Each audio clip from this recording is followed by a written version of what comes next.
I never believed the stories about the Lantern Man until the night I saw him with my own eyes. It started with a dare, a stupid challenge made over cheap beer by the fire. My friend Calvin said the Lantern Man roamed the woods past Hollow Creek, always just beyond the veil of fog, offering lost souls a light they should never follow. I laughed it off, until we found ourselves at the edge of the forest, and Calvin stepped into the mist, leaving me behind. That was 2 hours ago, and now I see him too. Not Calvin, the Lantern Man. He didn't move at first, just stood there watching me from the edge of the trail with that awful lantern. The light it gave off wasn't right, too dim to be helpful, too sickly to be natural. I called out to Calvin, hoping he was playing some elaborate prank. But the man in the coat took a step forward, and I heard something wet and heavy dragging behind him. That's when the light flickered, and for a moment, I swear I saw a face inside the lantern glass, screaming, pressed against the inside like it was trying to escape. I ran. I know I should have stayed and looked for Calvin, but I ran. The woods twisted behind me, the trail no longer making sense. That's when I found the backpack, Calvin's, torn open like something had ripped it apart from the inside. I dropped to my knees, calling his name again. Then I noticed the footprints, barefoot, long, dragging toes that gouged the mud. They led deeper into the woods, toward the Lantern Man. I should have turned back then. I should have never followed. The trail ended at a shack I'd never seen before, though I'd grown up near these woods. The window pulsed with that same green glow, and something moved inside, something too tall, its limbs too thin. I should have left, but the moment I turned to go, the door creaked open and a voice, no, not a voice, a groan like meat tearing, called my name. Not Calvin's, mine. And I knew without a doubt I was never meant to find Calvin. This thing, it had always been calling for me. Inside was worse than outside. The mirrors didn't show me. They showed other places, other people, some alive, some mutilated. One showed Calvin, eyes wide, mouth stitched shut with wire, trapped in an endless scream. The Lantern Man stood in the center, lantern raised like an offering. His voice came from everywhere and nowhere. One light for one soul. I backed toward the door, heart slamming, bile rising. But the door was gone. The walls began to close, and the lantern flared blood red. The shack began to warp around me. The walls pulsed like skin, and faces started pushing through the wood, dozens of them, trapped in the grain like they were buried alive in the structure itself. They stared, pleading, twisting in agony. I screamed, not even sure why anymore. That's when I realized the lantern wasn't just a light, it was a prison.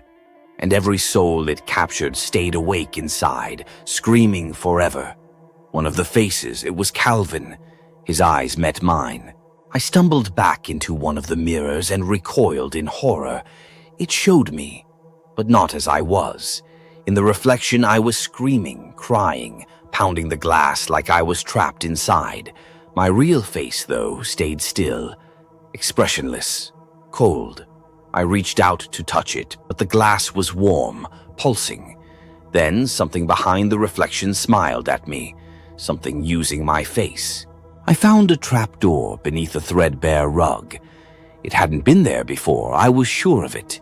It was warm to the touch, as if something beneath it breathed heat. I opened it. A narrow staircase led down into choking darkness.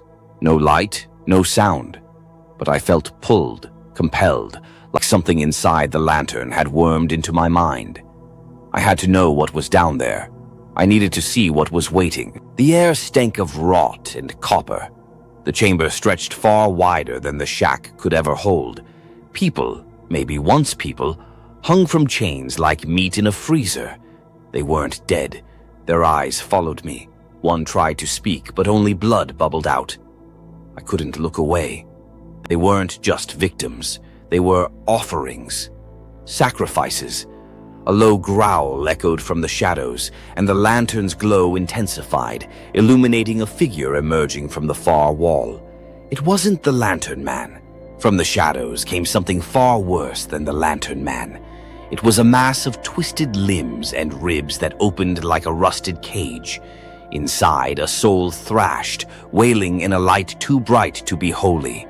The Lantern Man knelt before it, lantern raised like a gift to a god. And I finally understood. He wasn't the monster. He was the servant. The real terror was the thing behind him, and I had followed the light straight into its mouth.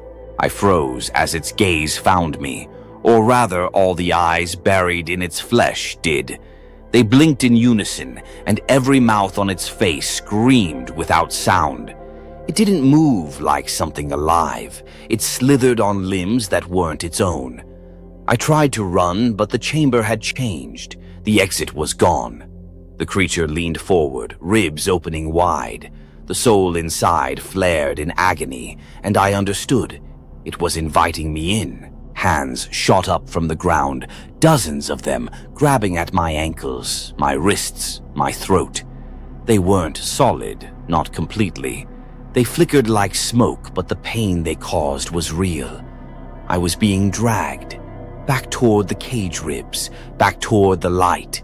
I screamed and kicked and clawed, but every time I freed myself from one grip, another wrapped around my leg.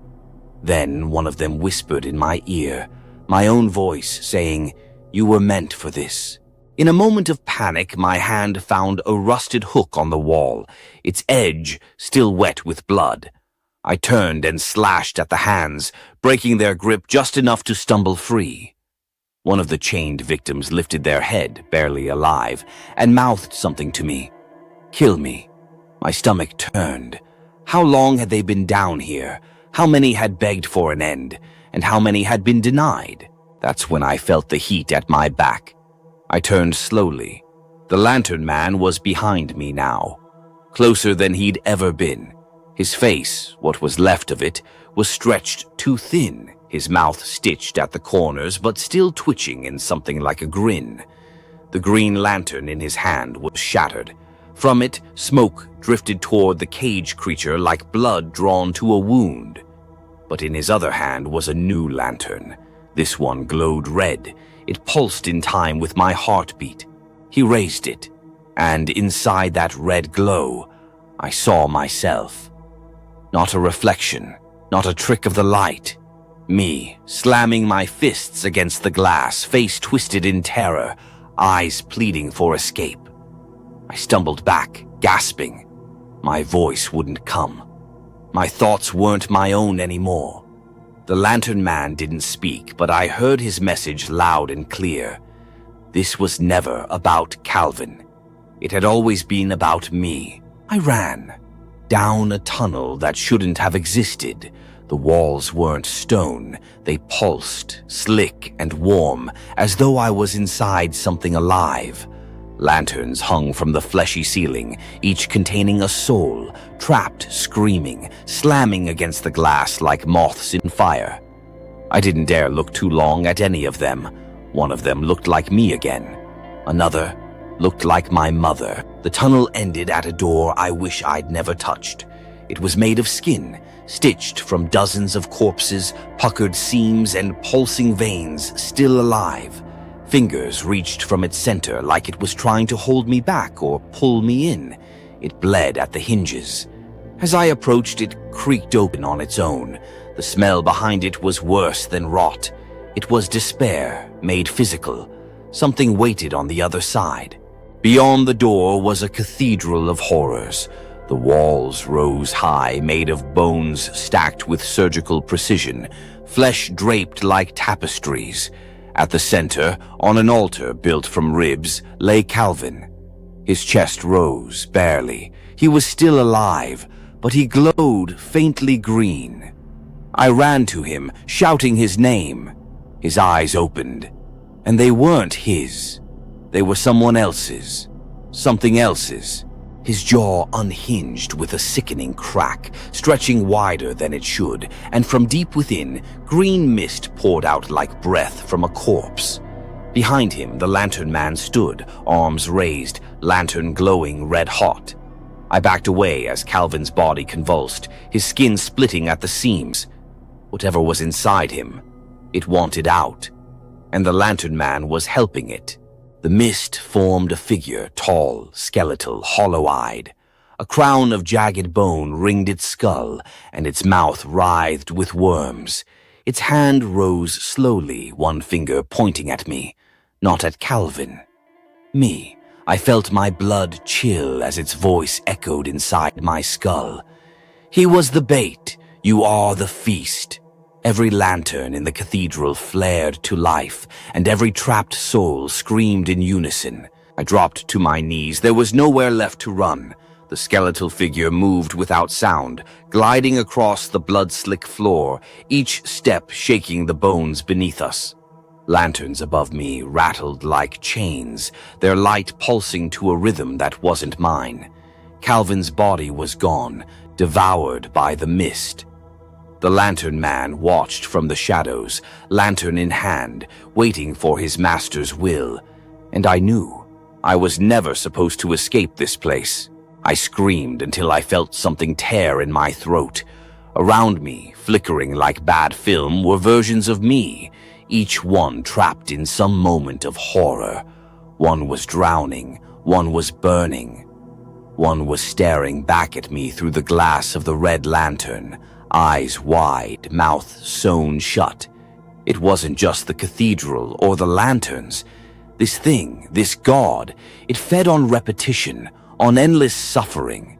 And I was about to be its next echo. The lantern man stepped forward and raised the red lantern, but I moved first.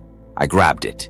The heat seared my flesh instantly, my skin blistering, veins blackening like roots. But I held on. The entity roared, the cathedral trembling. Maybe I couldn't win, but maybe I could burn it with its own flame.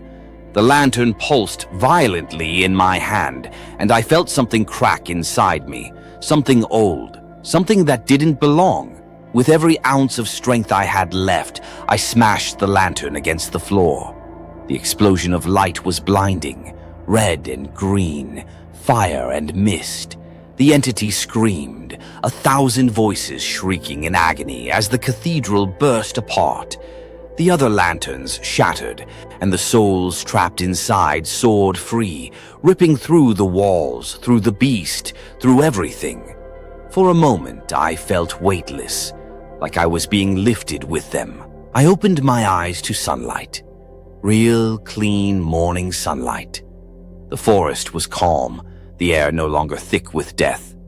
I was lying near a stream, wrapped in a blanket, Calvin beside me, alive, breathing, wide-eyed, but safe. Somehow, we'd made it out. Emergency responders said hikers had found us unconscious but unharmed. No sign of the shack, no trace of the lantern man. Maybe the souls we freed destroyed that place forever.